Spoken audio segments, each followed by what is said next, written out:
مشہور Pakistani YouTuber Recep but کے گھر پر فائرنگ کی اطلاعات موصول ہوئی ہیں اور یہ بھی بتایا جا رہا ہے کہ اس فائرنگ کی زد میں آ کر ان کا کوئی جانور بھی ہلاک ہوا ہے۔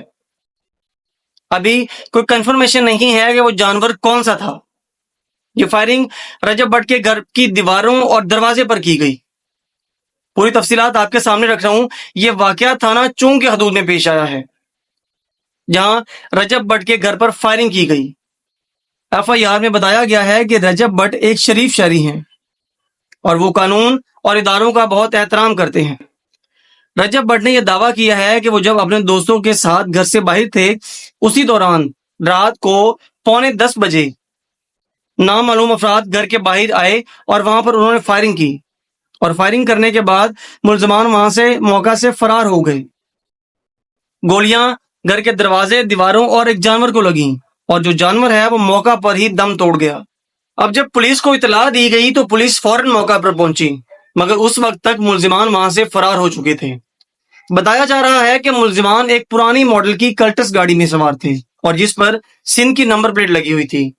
اب ایک سوال یہ بھی ہے کہ چونکہ یہ ایک سوسائٹی میں واقعہ پیش آیا تو وہاں پر سیکورٹی کی نگرانی کا انتظام محفوظ ہونا چاہیے تھا۔ اب جواب یہ دیا گیا کہ چونکہ اسلحے پر سائلنسر لگا ہوا تھا اس لیے کوئی آواز نہیں سنی گئی اور کوئی ریکارڈنگ چیک نہیں کی گئی۔ جب پولیس موقع پر پہنچی تو نہ دروازے پر اور نہ ہی دیوار پر کوئی گولی کا نشان ملا۔ البتہ سڑک پر ایک آوارہ جانور ضرور مردہ حالت میں پایا گیا۔ اب دیکھتے یہ ہیں کہ اس پنڈورا باکس میں سے کیا نکلتا ہے، کیونکہ رجب بٹ جب بھی کسی معاملے میں آتے ہیں چاہے وہ صحیح ہوں یا پھر غلط، جیسا کہ وہ کہتے ہیں کہ وہ چھپر پھاڑ کے بولتے ہیں، وہ جی کھول کے بولتے ہیں۔ دیکھتے ہیں کہ اس بار کیا ہوتا ہے۔ ایک ہلکی پھلکی بات پر یہ بات کو ختم کرتے ہیں کہ جس دلدل میں رجب بٹ اور ان کے ساتھی اترتے جا رہے ہیں ایسا محسوس ہوتا ہے کہ جیسے ایک فیملی ولاگنگ کرنے والے کے لیے تفریحی مواد بنانا کافی ایزی ہوتا ہے، لیکن یہ سب کچھ اپنے ارد گرد بوجھ کی طرح جمع کرنا اس کی سمجھ ابھی تک نہیں آئی۔ لیکن یہاں پر ایک سوال ضرور اٹھتا ہے کہ آخر ایسی فائرنگ کیوں ہوئی؟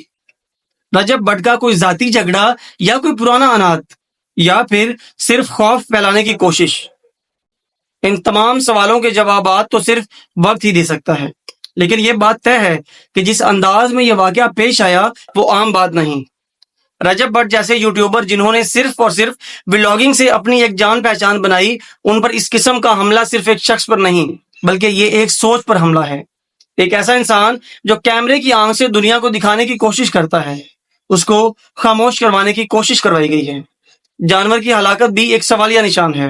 وہ جانور جو شاید صرف ایک بے زبان مخلوق تھا، اس کی موت کیا محض اتفاق تھی یا وہ ایک پیغام تھا؟ یہ پہلو بھی اہم ہے کیونکہ اکثر مجرم جو ہیں وہ ایسے سافٹ ٹارگٹس کو چنتے ہیں تاکہ براہ راست خطرے کی گھنٹی کو بجا سکیں۔ اب تک کے لیے صرف اتنا ہی تھا، ملتے ہیں انشاءاللہ کسی اگلی ویڈیو میں، تب تک کے لیے اللہ حافظ۔ آج کے بلاگ کے بارے میں آپ لوگوں کی کیا رائے ہے کمنٹس باکس میں ضرور بتائیے گا۔